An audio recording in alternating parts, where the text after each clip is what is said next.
Baik, assalamualaikum warahmatullahi wabarakatuh.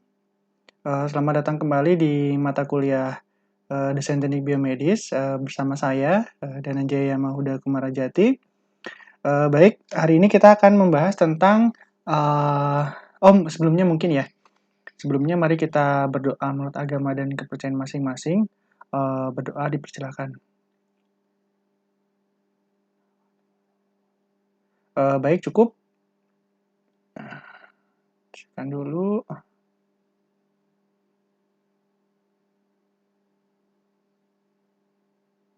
Oke.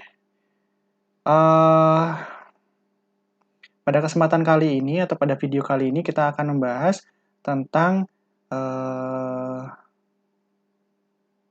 arsitek produk ya. Ini kurang pas ya. Oke, tentang arsitek produk atau produk arsitektur produk ya. Oke, mungkin sebelumnya kita akan bahas dulu. Pembahasan atau submateri yang akan kita bahas pada video ini adalah yang pertama, nanti kita akan bahas apa itu sebenarnya arsitektur produk.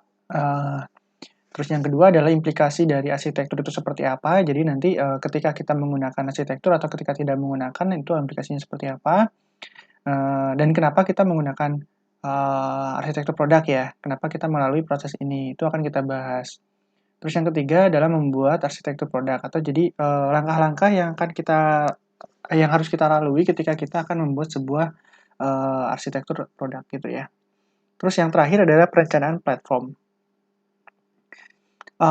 Platform ini itu seperti template ya, jadi kita membuat sebuah template yang bisa digunakan membuat sebuah produk tapi dengan variasi yang berbeda atau dengan beberapa jenis tipe gitu ya. Nah, itu dilakukan dengan adanya platform ini. Oke, kita mulai dari apa itu arsitektur produk ya. Nah, ini adalah ini pengantar aja ya. Jadi ini adalah handphonenya Project Ara-nya Google. Jadi Google itu membuat sebuah handphone modular. Jadi ini bisa dipasang, bisa dicopot, bisa dipasang. Jadi ini tergantung kita mau mengasang ini apa. Misalnya kameranya mau 2, nah bisa dipasang 2 kamera di sini. Speakernya mau 4, semuanya bisa dipasang speaker. Nah ini adalah salah satu hasil dari pengembangan dari arsitektur produk ya. Oke, kita mulai dari sini. Ini adalah proses pengembangan dari sebuah produk ya. Jadi ini kita kayak mereview sedikit saja. Yang fase ke-0 adalah planning. Jadi kita merencanakan semuanya dulu dari awal sampai akhir itu planning. Setelah itu konsep development atau fase 1 yaitu pengembangan sebuah sebuah konsep. Kita sudah bahas di beberapa pertemuan kemarin ya. Di video sebelumnya kayaknya pengembangan konsep. Fase kedua adalah system level design, detail design. Jadi desain dalam sistem levelnya sistem. Yang fase ketiga adalah detail desainnya tapi sudah mendetail. Terus fase keempat adalah testing dan refinement. Jadi ini membuat prototype dan ada refinement di situ. Maksudnya nanti ada perbaikan-perbaikan sana sini yang mungkin dan disesuaikan juga mungkin dengan hasil. Biasanya kalau prototype kan kita buat dulu, setelah itu diumumkan ke publik. Nah, publik nanti memberikan masukan. Nah, refinement di sini adalah tambahan-tambahan disesuaikan dengan masukan atau harapan yang diberikan terhadap prototipe tersebut ya. Terus baru ini proses produksi. Nah, ini adalah proses langkah-langkahnya ya. Jadi yang planning chapter 2 atau development process dan organization itu dari fase 0 sampai fase 5 itu semua menggunakan ini development process. Terus opportunity identification atau mengidentifikasi peluang itu pada fase 0 atau planning. Terus ada product planning juga, itu pada product planning. Setelah itu konsep development, ini konsep itu dimulai dengan mengidentifikasikan kebutuhan konsumen dulu, terus pembuatan produk spesifikasi yang kemarin, konsep generation atau pembuatan konsep, pemilihan konsep, terus pengujian konsep ya. Terus yang sekarang adalah produk arsitektur atau arsitektur produk. Jadi nanti kita bahas apa arti itu artinya. Dan chapter produk arsitektur ini itu masuk ke fase 1 dan fase 2. Ini udah mulai bergeser ke arah sistem level design ini ya. Nanti mungkin video selanjutnya akan menuju ke sini. Oke, itu adalah sekilas saja. Ini bayangan keseluruhan proses pengembangan sebuah produk ya. Oke. Jadi sebenarnya apa sih arsitektur produk itu gitu kan? Jadi kita balik lagi ke apa namanya ke basic dulu ya. Jadi kita dimulai dari adanya sebuah produk. Jadi sebelum kita ke arsitektur produk, kita ke produk dulu. Di produk itu ada yang dinamakannya elemen fungsi atau ada fungsi tertentu. Jadi ketika kita pecah-pecah sebuah produk, itu nanti ada fungsinya, ada alatnya. Kalau misalnya di mata kuliah sebelah itu ya anatomi fisiologi. Nah, anatomi kan struktur. Terus ada fisiologi. Fisiologi adalah fungsinya. Nah, elemen fungsi itu apa sih sebenarnya? Jadi kalau berdasarkan di bukunya referensinya kita, itu elemen fungsi adalah unsur-unsur fungsional sebuah produk yang bisa mengoperasikan dan bisa mentransformasikan individual yang berkontribusi pada kinerja produk secara keseluruhan. Jadi elemen fungsi ini jadi kita sebutnya elemen fungsi ya, elemen fungsi atau sebuah fungsi part. Jadi misalnya kita pengen nanti dulu aja ya. Setelah itu ada namanya elemen fisik atau kalau misalnya di anatomi fisiologi itu ada strukturnya, ada struktur, ada fisiologi. Fisiologi fungsi, fisik itu strukturnya atau bendanya atau partnya atau komponennya. Nah, diartikan adalah elemen fisik suatu produk seperti kebagian komponen atau suprakitan yang pada akhirnya mengimplementasikan fungsi sebuah produk. Jadi misalnya seperti ini. Misalnya nih ada HP seperti ini. Ini HP-nya berupa HP modular, jadi ini bisa dicopot-copot, bisa dipasang. Nah, ada speaker di sini. Elemen fisiknya apa sih? Namanya speaker. Jadi elemen fisiknya atau part komponennya adalah dinamakan speaker. Elemen fungsinya, itu fungsinya sebagai apa sih? Jadi dia output untuk sound atau audionya. Seperti itu ya. Jadi elemen fungsi itu adalah speakernya, jadi komponennya.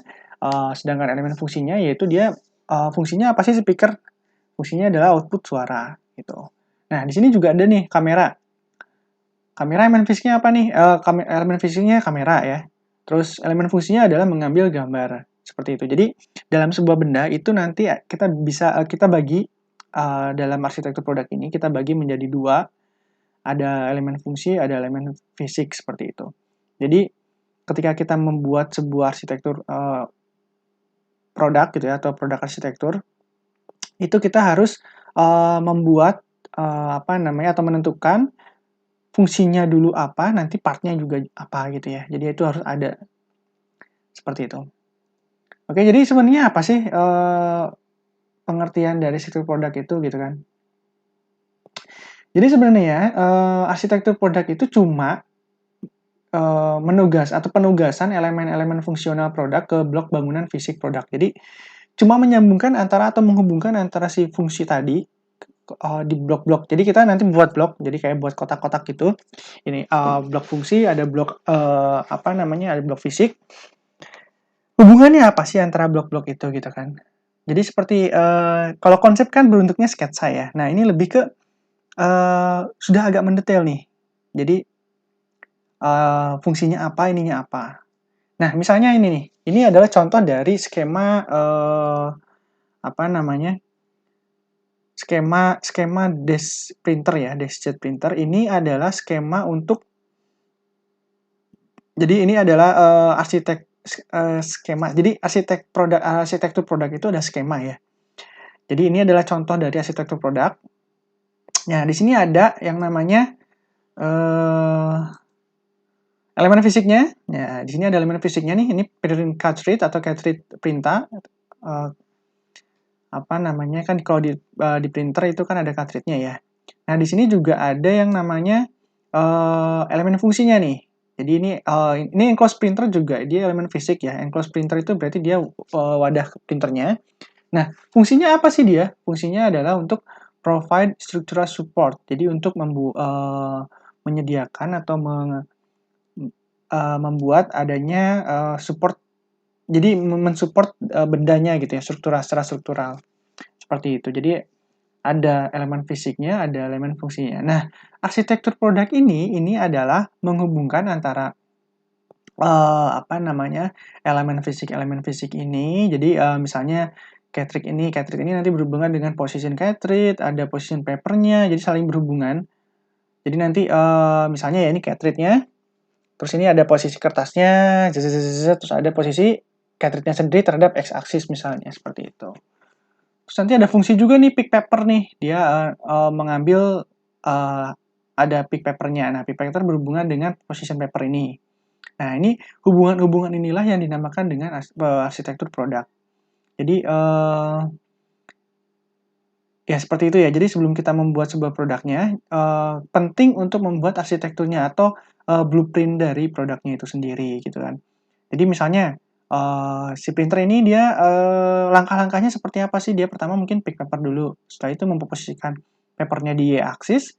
Setelah itu nanti ada control printer ini. Jadi ada control printer ini flow of sinyal dan data ya. Jadi control printer ini mengontrol misalnya pick papernya, jadi mengambil paper. Pertama itu langkahnya. Setelah itu memposisikan papernya di y-axis. Di y-axis itu di yang atas. Setelah itu memposisikan cartridge-nya di x-axis. Jadi ini semua dikontrol oleh control printer ini. Nah, setelah itu baru bendanya dinamakan print cartridge atau cartridge tinta gitu ya. Nah, ini ada output hasilnya nanti setelah diposisikan, terus setelah di print nanti mengeluarkan atau outputnya seperti apa gitu ya. Jadi ini adalah yang dinamakan arsitektur produk. Jadi, nah ada dua pengertian ya. Jadi pengertian pertama yang atas ini, pengertian yang kedua di sini di bawah ini. Jadi ada juga arsitektur suatu produk itu adalah skema. Jadi skema ini, di mana elemen-elemen fungsional sebuah produk, elemen fungsional yang ini, elemen fungsional, disusun menjadi kumpulan fisik dan bagaimana kumpulan tersebut saling berinteraksi. Kumpulan itu apa ya tadi itu ya? Sekung apa gitu. Ya pokoknya kita bilangnya kumpulan ya. Jadi fungsional elemen-elemen fungsi ini nanti akan berkumpul menjadi sebuah kumpulan. Nah, kumpulan itu nanti bergabung menjadi sebuah produk seperti itu. Dan saling berinteraksi. Oke, ini ada flow of energy, ada flow material, ada flow of signal data. Oke, seperti itu ya. Kira-kira ini adalah arsitektur produk ya. Jadi nggak rumit sih sebenarnya, hanya mengumpulkan atau menata, menggabungkan dan membuat interaksi antara si fungsional dan sisi elemen fungsinya ya, fungsi dan elemen fisiknya. Dan dengan cara seperti ini kita jadi tahu langkah-langkah pengerjaan produk tersebut. Jadi bagaimana produk tersebut berproses gitu atau mengerjakan beroperasi seperti itu ya. Oke. Nah, ini juga ada display status di sini. Accept user input ini fungsi semua. Jadi menerima inputan dari user, misalnya dia mau ngeprint atau mau nyecan atau mau apa, terus berapa halaman yang di screen-nya. Nah, ini ada fungsi seperti ini. Oke, selanjutnya. Nah, tadi ini kumpulan dari fungsi. Ini kan fungsi ini ada beberapa fungsi nih. Position paper, ada pick paper, store blank paper. Ini kan sebuah fungsi ya. Nah, fungsi-fungsi ini bergabung menjadi sebuah kumpulan atau chunks. Ini namanya aja ya, ini istilah saja. Namanya chunks. Jadi ada elemen fisik, ada elemen fungsi, dan elemen fungsi ini bergabung menjadi sebuah kumpulan atau chunks. Nanti kumpulan dan chunks ini akan berulang kali akan diulang lagi di bagian berikutnya ya, di slide berikutnya. Oke. Jadi ini adalah pengertian dari arsitektur produk. Intinya adalah bagaimana elemen fungsi dan elemen fisik itu saling berinteraksi dan kita bisa jadi memahami bagaimana cara benda tersebut atau produk tersebut beroperasi seperti itu. Oke, ini adalah contoh apa namanya gambaran aja ya. Jadi elemen fisikal tadi, misalnya kita punya elemen fisikal di sini atau elemen fungsional, boleh dua-duanya ya. Nah, ketika ada apa namanya, ketika elemen fungsi ini bergabung atau adanya tambahan misalnya jadi 4, itu nanti dia akan berubah menjadi sebuah kumpulan seperti itu. Nah, kumpulan ini nanti akan berinteraksi, jadi nanti kumpulan 1 akan berinteraksi dengan kumpulan 2, kumpulan ketiga. Nah, kumpulan-kumpulan ini, interaksi antara kumpulan-kumpulan ini nanti akan menghasilkan sebuah produk. Bagaimana produk tersebut beroperasi. Nah, ini arsitektur produk itu seperti ini ya kira-kira. Oke, jadi di dalam arsitektur produk, di dalam produk arsitektur, itu ada yang dinamakan modular dan integrated arsitektur ya. Jadi ada dua ini. Jadi modular itu, jadi yang pertama ya ada modular, ada integrated. Modular itu terpisah-pisah, jadi secara garis besar, modular itu terpisah-pisah, jadi kayak tadi, ini sistem utamanya, nah si modular itu nanti dia bisa menambahkan fungsi. Jadi ada kumpulan fungsi lagi, tapi bisa ditambahkan ke sistem utamanya. Nah, sedangkan integrated itu menyatu. Jadi kalau misalnya dalam sebuah komputer gitu ya, kalau misalnya Anda tahu komputer di dalamnya, nah atau handphone lah, handphone kan kalau sekarang kan terintegrasi semua ya antara baterai, kamera, semuanya kan terintegrasi ya. Nah kalau dulu itu si baterainya itu bisa dicopot. Nah itu masuknya modular. Jadi baterainya masih bisa dicopot. Itu modular. Kalau integrated secara bergabung secara keseluruhan. Itu. Atau misalnya gini, kalau misalnya Anda membongkar sebuah komputer ya, itu ada sistem integrated, ada sistem modularnya. Sistem integratednya adalah misalnya dari apa namanya? Kalau laptop biasanya integrated. Kalau laptop integrated. Jadi kadang-kadang nggak bisa dicopot, CPU-nya, nggak bisa dicopot hard disk-nya, nggak bisa dicopot RAM-nya segala macam ya. Tapi kalau misalnya PC itu bisa dicopot. Jadi ada beberapa yang bisa dicopot dan ada beberapa yang terintegrasi seperti itu. Jadi misalnya kayak VGA card itu kalau di apa namanya di laptop itu biasanya terintegrasi. Jadi udah nyambung ke motherboard-nya. Tapi kalau misalnya di PC bisa di-upgrade ya, bisa dicopot terus di-upgrade lagi dengan yang lebih bagus lagi video card-nya atau graphic card-nya. Seperti itu. Atau misalnya RAM-nya mau ditambahin, tapi kalau RAM biasanya semuanya ya, semuanya bisa modular, dia bisa ditambahkan-tambahkan. Seperti itu. Jadi itu bedanya modular sama integrated. Kalau integrated itu nggak bisa dicopot-copot, modular itu bisa ditambah-tambahin, bisa dicopot-copot, bisa digantikan juga. Nah, itu modular sistemnya seperti itu. Nah, berdasarkan buku itu kalau modular, ini sifatnya ya, ini sifat dan cirinya ya. Modular itu adalah kumpulan yang jadi kumpulan itu Chang tadi ya. Chang menerapkan satu atau beberapa elemen fungsional secara keseluruhan. Jadi bisa menambahkan atau diterapkan satu atau lebih ke dalam sebuah kumpulan, dalam sebuah fungsi tertentu ya. Terus yang kedua adalah yang modular ini.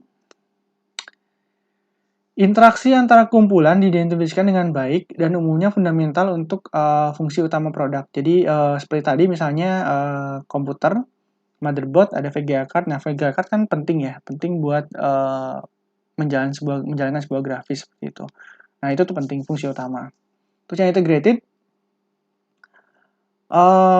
elemen fungsional produk diimplementasikan menggunakan lebih dari satu kumpulan. Oke, fungsionalnya diimplementasikan menggunakan lebih dari satu kumpulan, jadi kumpulannya banyak. Tapi kumpulan tunggal menerapkan banyak elemen fungsi. Jadi ada juga yang dalam sebuah kumpulan itu tuh dia tuh bisa menjalankan banyak fungsi gitu ya. Jadi misalnya tadi apa namanya laptop gitu ya.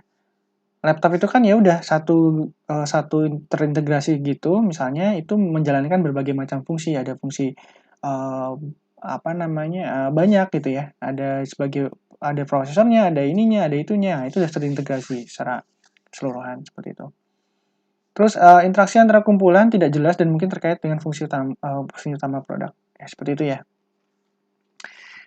Untuk meningkatkan pemahaman Anda tentang modul integrated itu ini ada contohnya. Oke.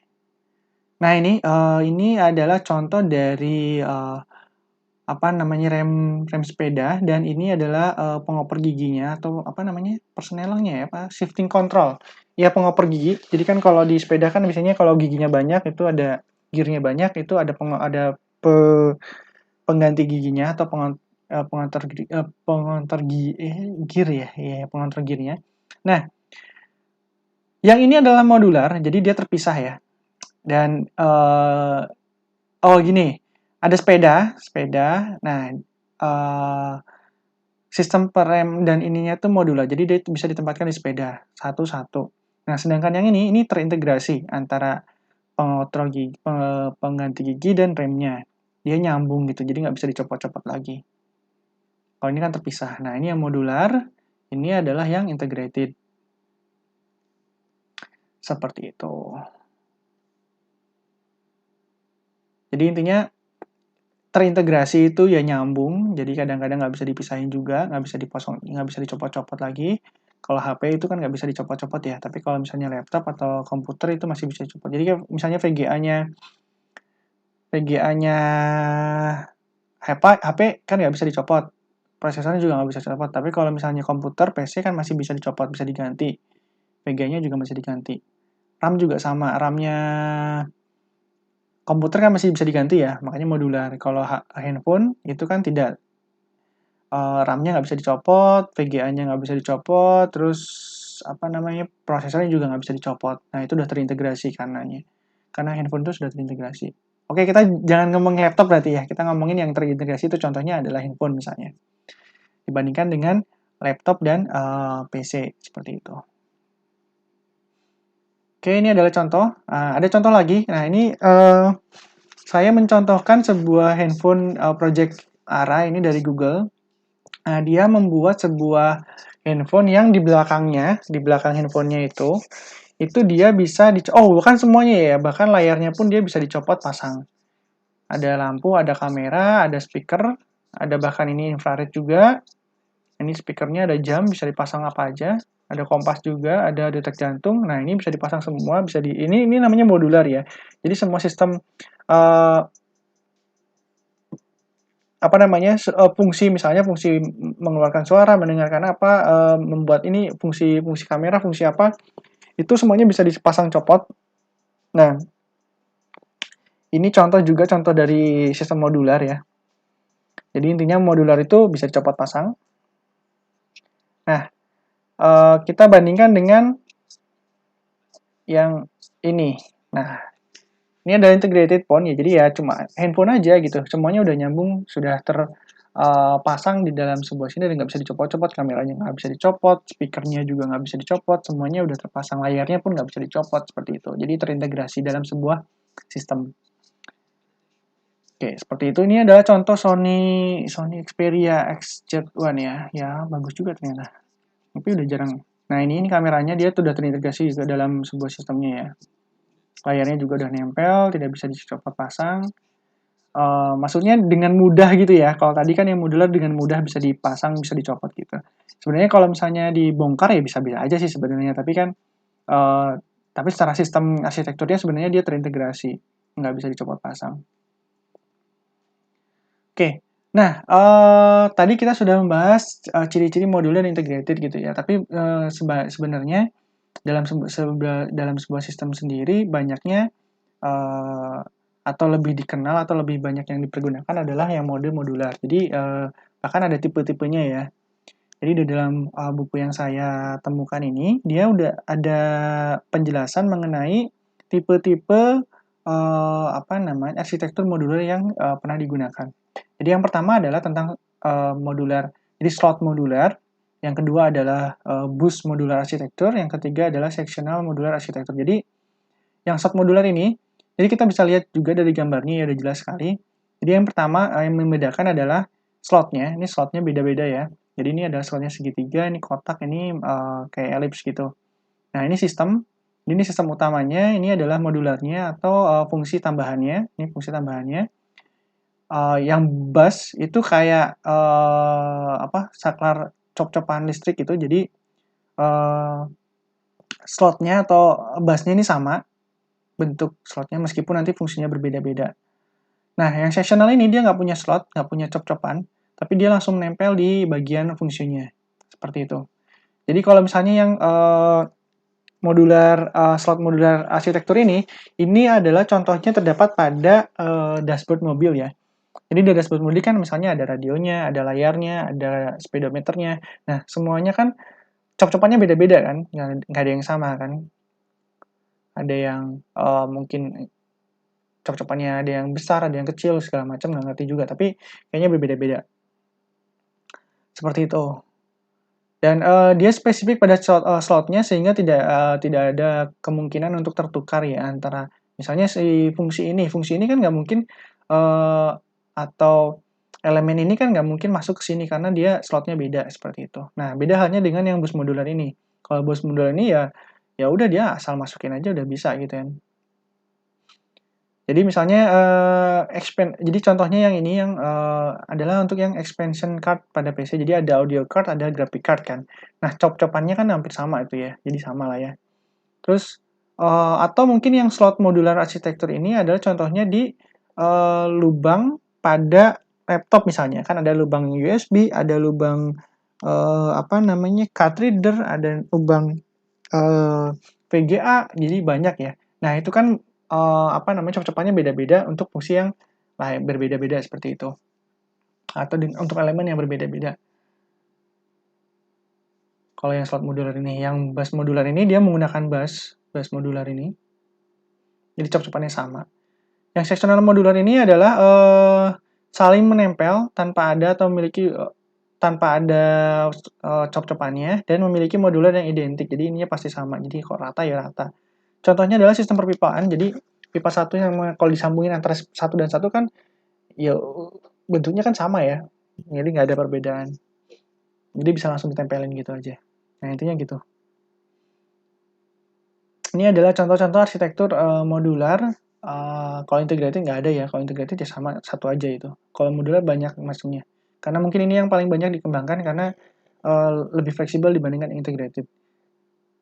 Kayak misalnya PC kan dia lebih fleksibel kan, kita mau ganti VGA card-nya lebih tinggi, bisa gitu kan. Kita bisa membuat variasi sendiri ya, atau membuat adjustment sendiri, customisasi sendiri gitu kan. Dibandingkan yang integrated HP udah nggak bisa diapa-apain, paling mentok di flash kan nih. Paling ya mau nggak mau cuma kita bisanya beli RAM yang lebih tinggi. Misalnya serinya sama, tipenya sama, ada yang tipe 32 GB, ada yang 64 GB gitu kan. Nah, kalau yang tipe integrated kan agak lebih sulit sebenarnya, lebih sulit untuk di custom seperti itu. Cuma bedanya itu aja sih. Oke. Nah, ini adalah implikasi dari arsitektur ya. Jadi, kenapa kita membuat sebuah arsitektur seperti itu? Jadi yang pertama itu perubahan produk. Jadi bagaimana kita dengan kita mengetahui atau membuat sebuah arsitektur dari sebuah produk gitu ya. Ketika nanti kita merubah benda atau merubah produk itu kita bisa dengan gampang merubahnya gitu kan.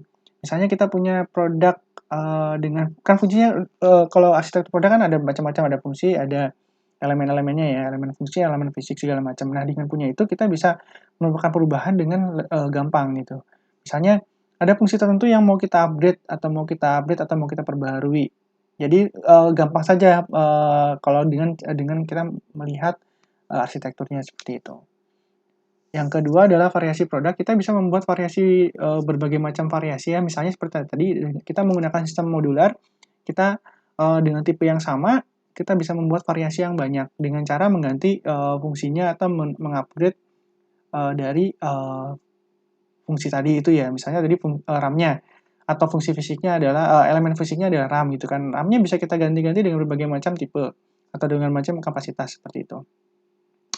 Standarisasi komponen. Nah, ini juga penting. Jadi ketika kita membuat sebuah sistem atau sebuah produk, biasanya kan kita tidak berencana cuma akan membuat satu tipe produk saja kan biasanya. Misalnya gini, kita pengen misalnya HP lah ya, HP kasarannya HP. Jadi kan HP ada yang harga 1 jutaan, 2 jutaan, 3 jutaan gitu kan.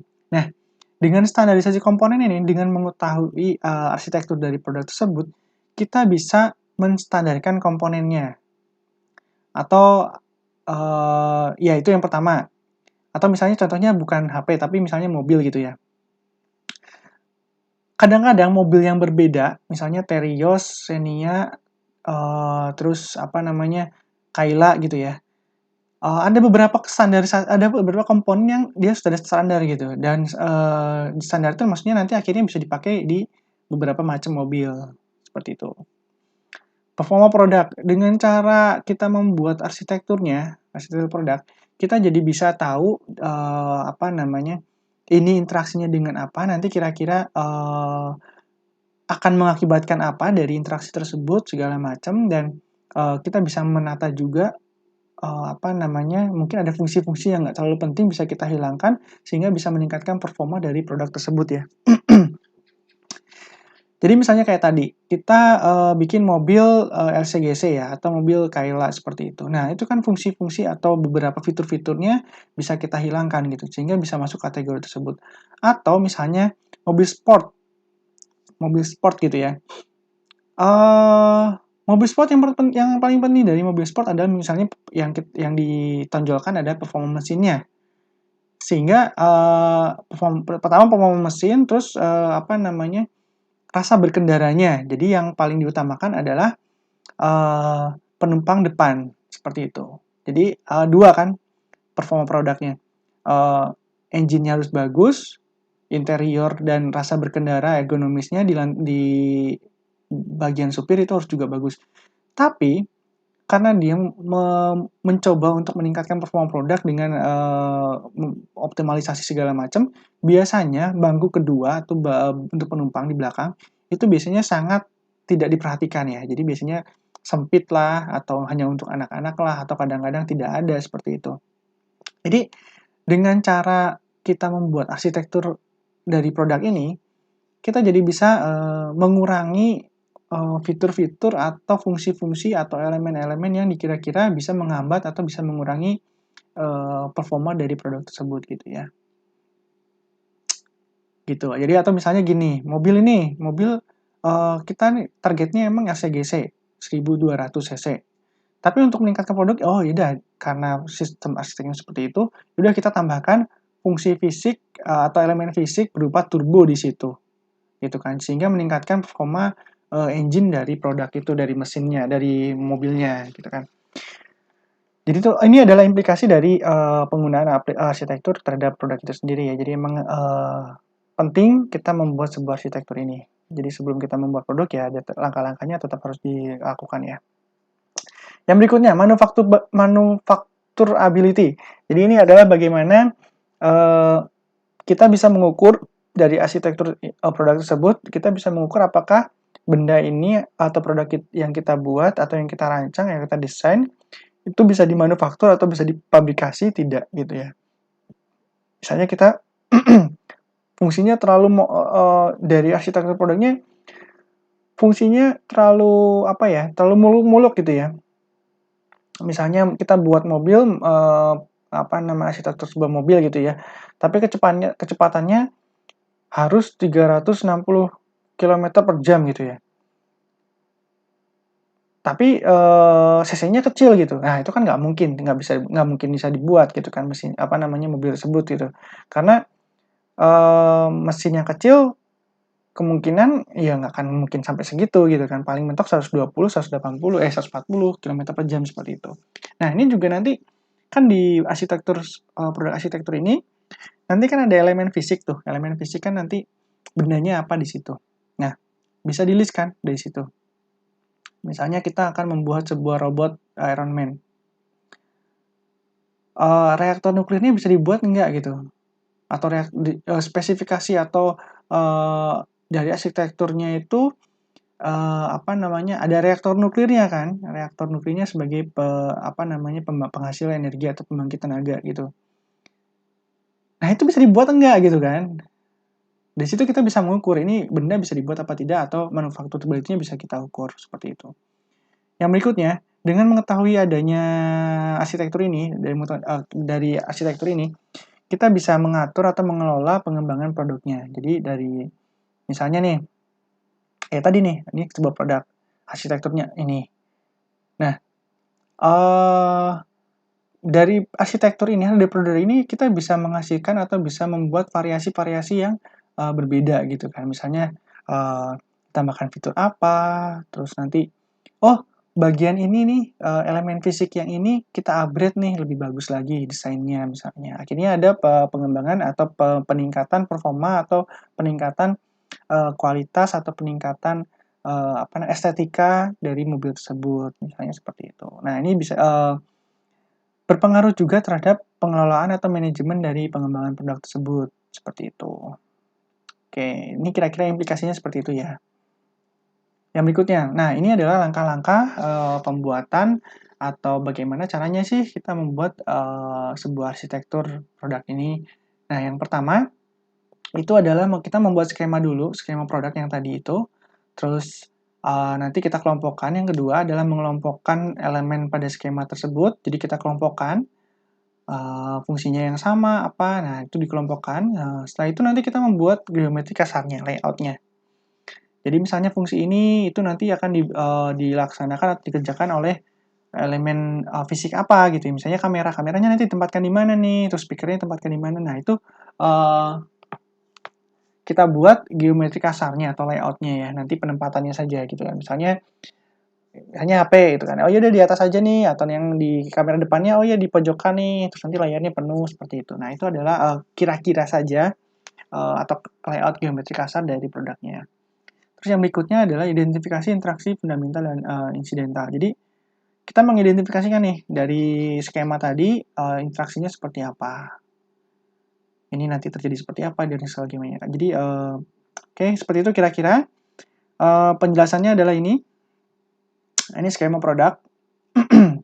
Jadi ini adalah contoh skema produk dari DeskJet printer. Nah, ini yang tadi yang sudah dicontohkan di slide sebelumnya ya. Ini ada skema produknya seperti ini. Jadi pertama kita membuat ini dulu. Kita menentukan dulu nih elemen fungsinya, elemen fisiknya, terus kita hubungkan dengan interaksi-interaksinya. Ini berinteraksi dengan apa, nanti nyambung kemana, kontrol printernya seperti apa. Jadi nanti yang berhubungan dengan kontrol printer itu apa saja. Misalnya kalau di sini ada menerima inputan user, ada status display, ini juga semua terhubung dengan kontrol printernya. Ini adalah flow of signal or data, jadi datanya langsung sini. Nah, ini communicated with host. Nah, ini host tuh command printer host tuh bisa komputer ya, bisa komputer hostnya. Jadi misalnya ini ada perintah dari perintah ngeprint dari kita, misalnya dari Word gitu ya, kita perintah ngeprint nanti berkomunikasi dengan host. Nah, ini berhubungan dengan host langsung di sini. Ini ada juga di sini. Terus nanti datanya dia akan dikomunikasikan ke command printer, control printer.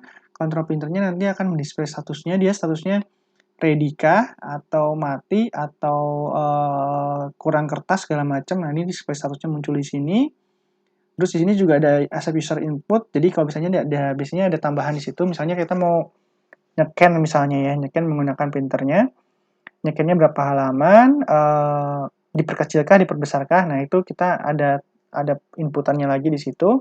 Nah, nanti dari kontrol printer, jadi kontrol printer ini nanti memberikan sinyal untuk mengambil paper. Ini flow of material ya. Ini ada flow of material, ada flow of force or energi. Jadi ini energi, ada flow material. Nah, jadi nanti kontrol printer ini nanti akan pick paper. Jadi nanti mengambil dari ini store blank paper. Jadi tempat penyimpanan kertas yang kosong. Nah, si kontrol printer ini akan memerintahkan untuk mengambil paper. Setelah itu papernya ini diarahkan atau ini kan flow of material ya. Jadi ini kertas nih. Ini kertas dari dari tempat penyimpanannya diambil. Ini pick paper diambil kan. Setelah itu diserahkan atau diposisikan pada y-axis. Ini ada store output juga. Setelah itu nanti y-axis Control printer nanti akan memerintahkan atau mengirimkan sinyal ke print cartridge. Nah, print cartridge ini nanti akan bergerak, ini kan force energi ya. Dia akan bergerak ke posisinya di x-axis seperti itu. Jadi kertasnya dari sini, si cartridge-nya gini. Jadi ini ke bawah, ini gini. Ini x-axis, kertasnya ya axis ini. Seperti itu. Ini ada print cartridge, ya itu yang ngeprint. Jadi ini adalah skema atau arsitektur dari sebuah produk ya, contohnya aja. Nah, setelah itu kita mengelompokkan elemen-elemen atau fungsi-fungsi, elemen fungsi ya, elemen fungsi atau elemen fisik itu menjadi beberapa ini adalah kategorinya ya. Jadi kita mengelompokkan berdasarkan integrasi geometri dan presisi. Jadi kita mengelompokkan berdasarkan geometrinya. Jadi geometrinya yang misalnya cartridge tadi ya kita kelompokkan misalnya atau inilah contohnya nih. Ini kita kelompokkan menjadi sasis. Ada enclosure printernya, ini ada fungsinya. Ini paper tray. Oh iya, ini tuh kan gini ya. Ini kertas dari dari tempat penyimpanan diambil, diserahkan, terus nanti keluar. Nah, store output ini. Ini paper tray atau penahan kertas itu ya, penyimpan kertas. Ini adalah print mechanism. Jadi ini berdasarkan fungsi. Ini paper tray juga berdasarkan fungsi. Nah, ini pembagiannya ya. Jadi pengelompokannya bisa berdasarkan integrasi geometri, berdasarkan fungsi, kemampuan vendor. Jadi misalnya kita mengumpulkan kelistrikannya nih. Ya udah kita nanti kan dikerjakan oleh vendor tertentu misalnya seperti itu. Terus kesamaan dalam desain atau teknologi produksi. Misalnya paper tray ini kan sama nih, tempatnya sama meskipun tempatnya berbeda, tapi kan posisinya sama. Ini fungsi berdasarkan fungsi deh. Logic board, nah ini adalah mungkin kayak PCB gitu ya. Ini teknologinya mungkin sama seperti itu. Lokalisasi perubahan. Jadi ketika kita akan merubah sesuatu, kita gampang merubahnya. Jadi misalnya user interface bosnya, ya udah kita ini kita kelompokkan dan ketika ada perubahan atau kita mau ngupdate, mengupgrade segala macam, ini bisa kita ganti lebih bagus lagi misalnya. Nah, mengakomodasi variasi itu juga berhubungan dengan yang barusan, jadi mengupgrade seperti itu. Nah, misalnya seperti ini. Mana ya. Nah, misalnya sasisnya nih, kita buat ada bervariasi. Ada yang besar, kecil gitu kan. Terus nanti misalnya kita tambahkan lagi di sini fungsi scan gitu kan, terus fungsi copy segala macam. Kita tambahkan di sini. Jadi intinya adalah kita mengelompokkan, jadi dikelompok-kelompokin untuk memudahkan kita. Jadi memudahkan berdasarkan fungsinya, berdasarkan geometrinya, atau misalkan berdasarkan vendor pembuatnya atau vendor penjualnya ya, penjual part tersebut gitu. Misalnya kamera ya kamera lagi gitu kan. Kalau kabelnya satu sama kabel yang lain kan sama gitu. Ya udah kita kelompokkan saja gitu. Terus kesamaan dalam desain dan atau teknologi produksi gitu kan. Misalnya kamera depan sama kamera belakang kan sama ya. Desain atau teknologi produksinya. Ya udah kita kelompokkan berdasarkan fungsi juga bisa yaitu kamera gitu kan. Terus ada mengakomodasi variasi. Jadi seperti itu. Jadi kita mengelompokkan elemen-elemen yang ada di sini, yang ada di skema berdasarkan hal-hal ini. Gitu. Nah, langkah berikutnya adalah kita membuat layout kasar geometri ya, atau geometri kasar, layout kasar. Jadi dia misalnya ini kan sebenarnya kotak-kotak saja, tapi dia kotaknya udah merepresentasikan bendanya ya, atau fungsinya ya, atau elemen fisiknya gitu kan. Nah, misalnya di sini nih, ini sebenarnya kotak kan, sebenarnya kotak nggak jelas, karena kasar aja kan.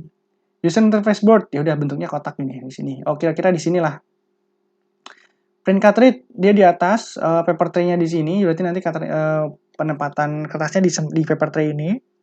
Ini ada cartridge-nya, ini tempat print-nya di sini, print mekanismenya di sini. Jadi nanti si kertasnya bergerak ke sana, misalnya ya, kertasnya ke sana. cartridge-nya bergerak ke sana. Logic board ini tempat PCB-nya, PCB istilahnya tempat ada prosesornya di situ, ada kabel segala macam dihubungkan ke kapasitor, insistor, semua resistor segala macam mungkin di logic board-nya ini. Nah, ada sasisnya di sini ya, kira-kira nanti yang akan menopang semuanya di sasis ini. Ini tampilan isometriknya, wah isometrik. Nah, ini tampilan depannya seperti ini, print cartridge, ada roll guide-nya, ini di papernya. Jadi nanti papernya ke sini, atau guide-nya dorong paper dan nanti ngeprintnya ke sana, ke arah X. Ini paper tray-nya.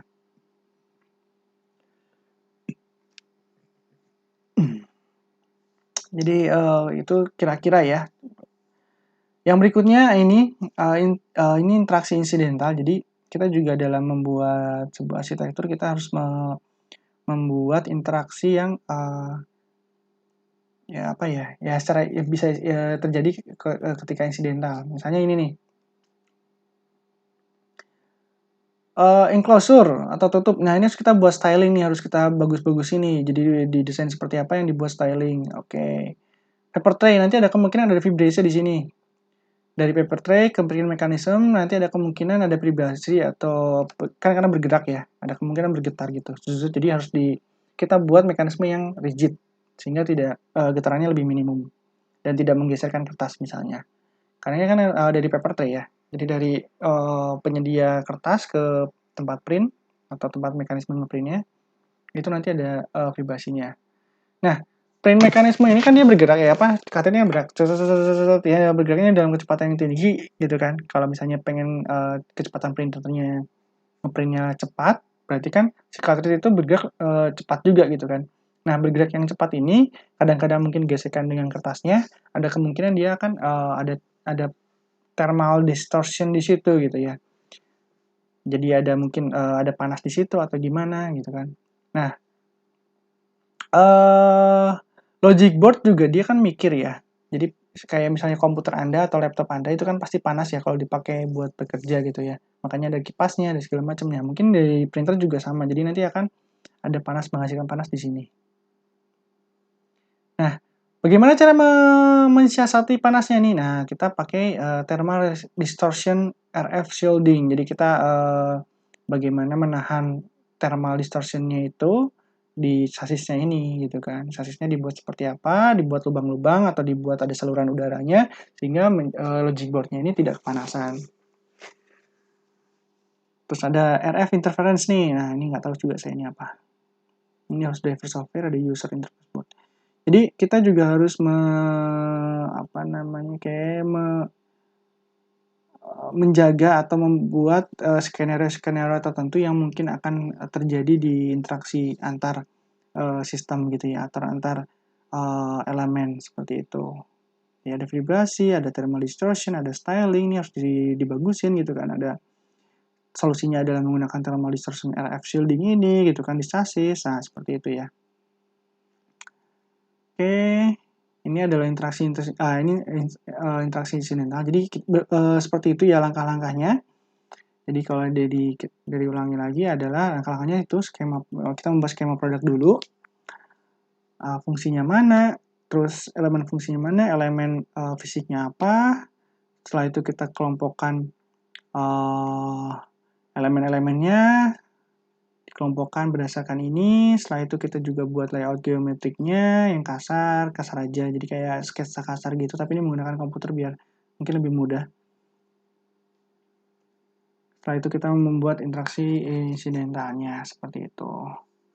Oke, dan yang berikutnya, jadi dalam pembuatan arsitektur ini juga ada yang namanya perencanaan platform atau membuat platform ya. Jadi platform itu apa sih? Jadi platform itu sebenarnya template. Jadi misalnya adalah misalnya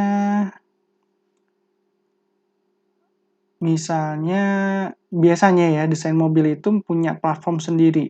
Jadi ada template-nya lah. Jadi kayak bahasa desain dari desain mobilnya tersebut gitu kan. Jadi makanya mukanya dari misalnya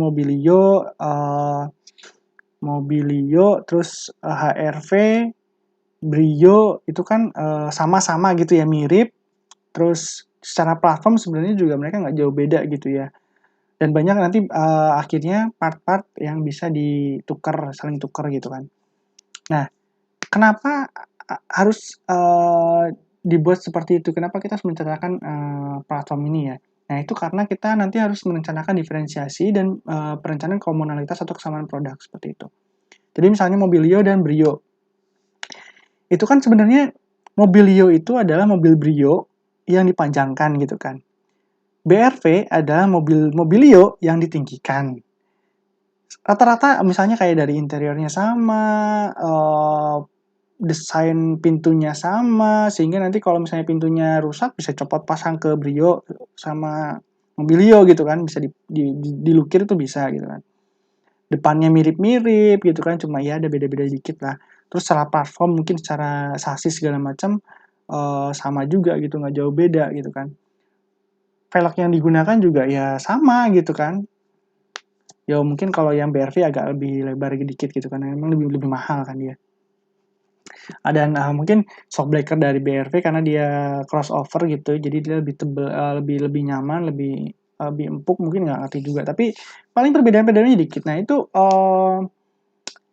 itu dilaksanakan di perencanaan diferensiasi ini gitu kan. Jadi misalnya nih kita punya platform atau secara garis besar sistemnya sama A. Nah A gini ya. Si Brio ini dia dipendekin, dikurangi kan berarti badan mobilnya. Mobilio itu template-nya Mobilio. Nah, si BRV adalah Mobilio yang apa namanya suspensinya atau shockbreaker-nya yang diperbaiki segala macam. Nah, diferensiasi itu di situ. Komunalitas ya itu tadi beberapa part kan sama, di dashboardnya sama, sortirnya sama, joknya sama, bannya sama, velgnya sama, bannya sama gitu kan, setirnya sama. Ada banyak part yang sama di situ karena emang sengaja dibuat seperti itu dengan untuk memudahkan produksinya. Seperti itu kan nanti tinggal dirakit aja seperti itu kan. Oke, nah nanti tinggal dikelola trade-off. Jadi antara diferensiasi dan komunalitasnya seperti apa. Nah ini juga contohnya ya, contohnya platformnya yang sama. Jadi ini ada mobil Terios dan mobil Rush ya, Toyota Daihatsu Terios dan Toyota Rush. Ini kan sebenarnya mobil yang sama persis ya, sama persis. Platformnya juga sama, sasisnya sama, semuanya sama. Paling bedanya cuma sedikit gitu. Bedanya cuma ini perbedaannya paling ini velgnya nih beda satu. Terus simbolnya nih satu beda. Terus desain ininya ini beda nih. Ini ada garisnya ini nggak ada. Oke. Terus mana lagi? Oke nih bumper depannya beda nih. Bumper sampingnya juga beda. Jadi ini sebenarnya platform yang sama atau mobil yang sama ya, cuma dibedakan sedikit-sedikit aja gitu untuk diferensiasi tadi gitu kan, untuk diferensiasi. Jadi untuk ini adalah produknya Toyota, yang satu produknya Daihatsu seperti itu. Meskipun nanti secara komunalitas atau secara persamaan ini banyak samanya gitu kan, dari segi bentuk, dari segi desain, dari segi part itu semuanya sama. Itu bedanya paling mau engine aja, engine mungkin ada yang beda sedikit gitu kan. Yang lainnya sama persis seperti itu. Ini adalah platform ya, jadi ini yang dinamakan platform. Platform tuh jadi akhirnya kayak template dari arsitektur sebuah produk gitu ya. Jadi sehingga dengan adanya platform ini kita bisa menciptakan, bisa mendiferensiasikan produk kita dengan lebih mudah lagi gitu. Jadi platformnya A misalnya, udah nanti tinggal merubah dikit, merubah sistem atau merubah elemen A, B, C, tinggal dirubah sedikit gitu. Tapi template-nya sama. Seperti itu kira-kira. Oke, untuk video kali ini, pertemuan tentang arsitektur produk ini saya cukupkan sekian ya. Terima kasih atas apa namanya atensinya. Sampai ketemu di video berikutnya ya. Assalamualaikum warahmatullahi wabarakatuh.